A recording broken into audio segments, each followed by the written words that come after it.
Hi, everybody. This is from Book 2, Eula, from the Hamlet by William Faulkner.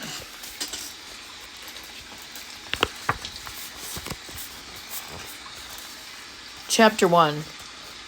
When Flem Snopes came to clerk in her father's store, Eula Varner was not quite 13.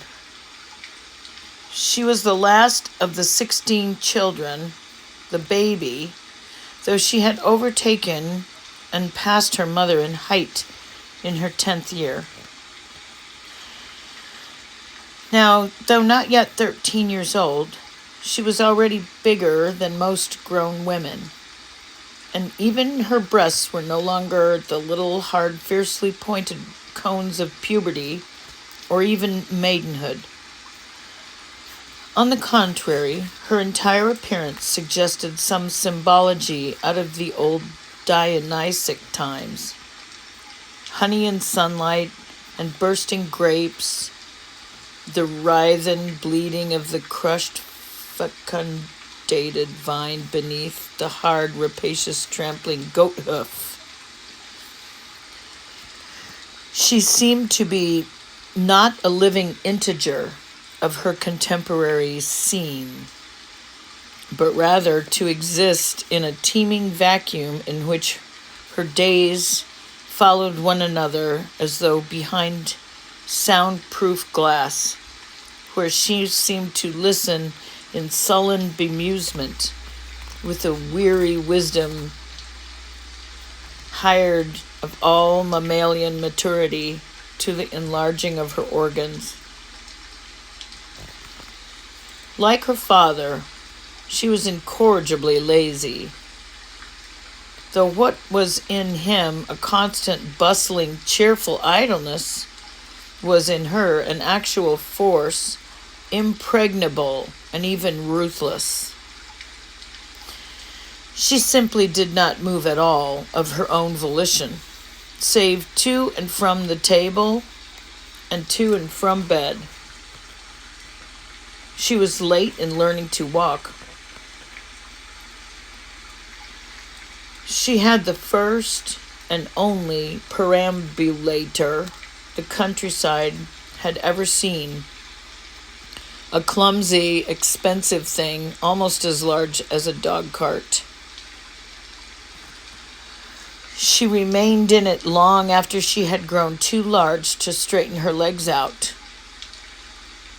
When she reached the stage where it almost took the strength of a grown man to lift her out of it, she was graduated from it by force. Then she began to sit in chairs. It was not that she insisted upon being carried when she went anywhere. It was rather as though, even in infancy, she already knew there was nowhere she wanted to go. Nothing new or novel at the end of any progression. One place, like another, anywhere and everywhere, until she was 5 and 6, when she did have to go anywhere, because her mother declined to leave her at home. While she herself was absent, she would be carried by their Negro manservant. The three of them would be seen passing along the road.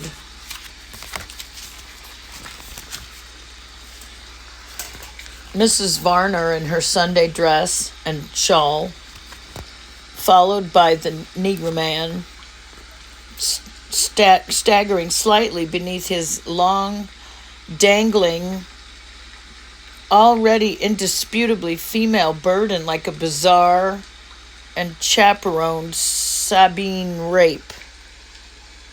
She had the usual dolls. She would place them in chairs about the one in which she sat, and they would remain so. None with either more or less of the semblance of life than any other.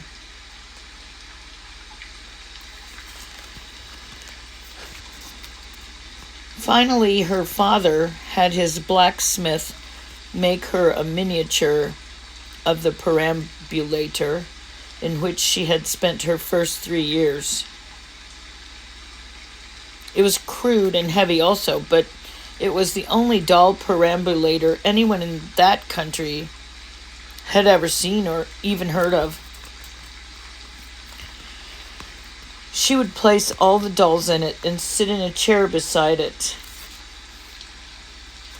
At first, they decided it was mental backwardness, that she merely had not yet reached the maternal stage of female adulthood in miniature. Though they soon realized that her indifference to the toy was that she would have to move herself to keep it in motion. She grew from infancy to the age of 8 in the chairs, moving from one to another about the house as the exigencies of sweeping and cleaning house and eating meals forced her to break cover. At her mother's insistence, Varner continued to have the blacksmith make miniatures of housekeeping implements, like brooms and mops, a small actual stove, hoping to make a sport, a game of utility, all of which, singly and collectively, was apparently no more to her than the tot of cold tea to the old drunkard. She had no playmates, no inseparable girl companion. She did not want them.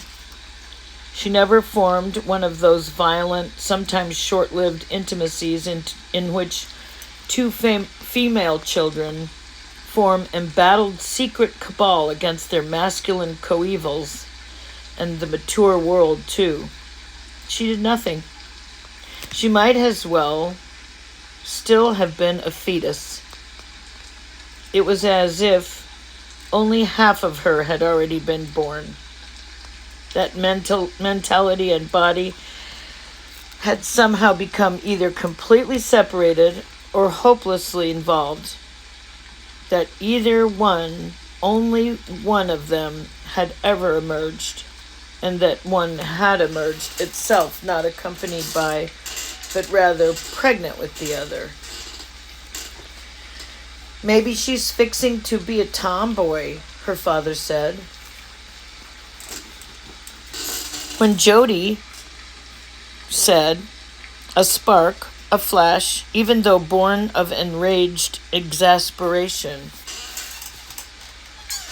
At the rate she's going at it, there ain't a acorn that will fall in the next 50 years that won't grow up and rot down and be burnt for firewood before she'll ever climb it. When she was 8, her brother decided she should start to school. Her parents had intended that she should start someday, perhaps mainly because Will Varner was, with the nominal designation of trustee, the principal mainstay and arbiter of the school's existence.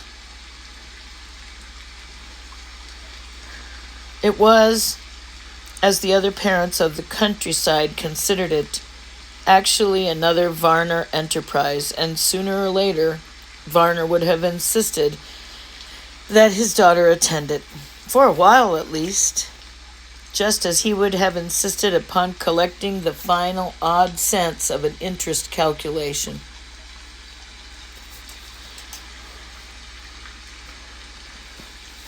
Mrs. Varner did not particularly care whether the daughter went to school or not.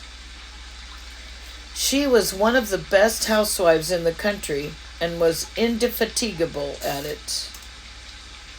She derived an actual physical pleasure which had nothing at all to do with mere satisfaction in husbandry and forehandedness, from the laying away of iron sheets and the sight of packed shelves and potato cellars and festooned smokehouse rafters. She did not read herself, though at the time of her marriage she had been able to read a little. She did not practice it much then, and during the last 40 years she had lost even that habit, preferring now to be face to face with the living breath of event, fiction or news either, and being able to comment and moralize upon it. So she saw no need for literacy in women. Her conviction was that the proper combining of food ingredients lay not on any printed page, but in the taste of the stirring spoon, and that the housewife who had to wait until she had been to school to know how much money she had left after subtracting from it what she had spent would never be a housewife. It was the brother, Jody, who emerged almost violently in her 8th summer as erudition's champion, and 3 months later came bitterly to regret it. He did not regret that it had been himself who had insisted that she go to school. His regret was that he was still convinced and knew that he would remain convinced of the necessity of that for which he now paid so dear a price.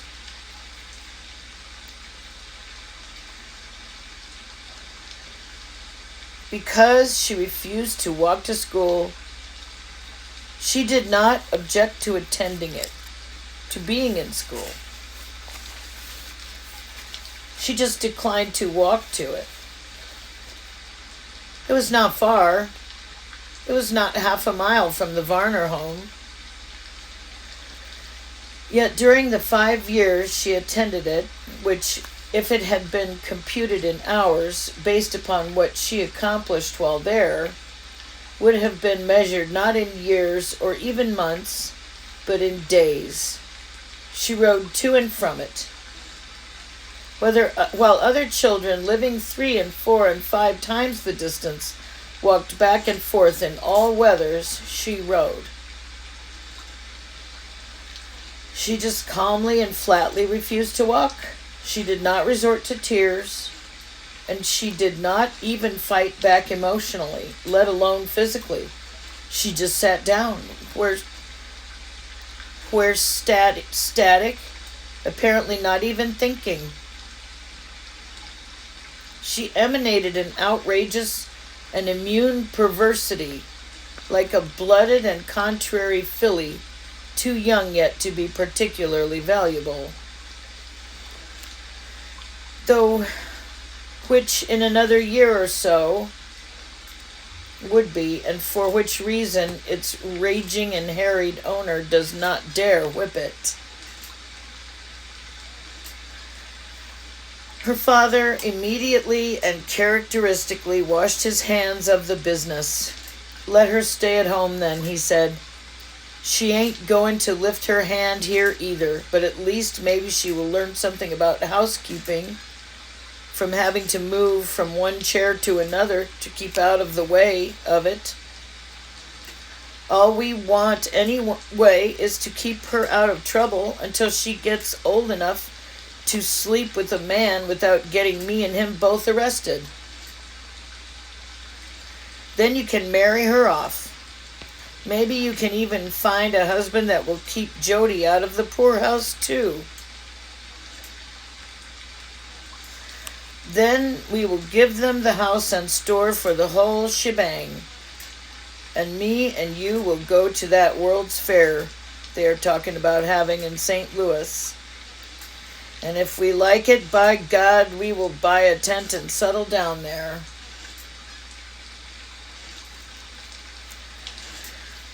But the brother insisted that she go to school. She still declined to walk there, sitting supine and female and soft and immovable and not even thinking.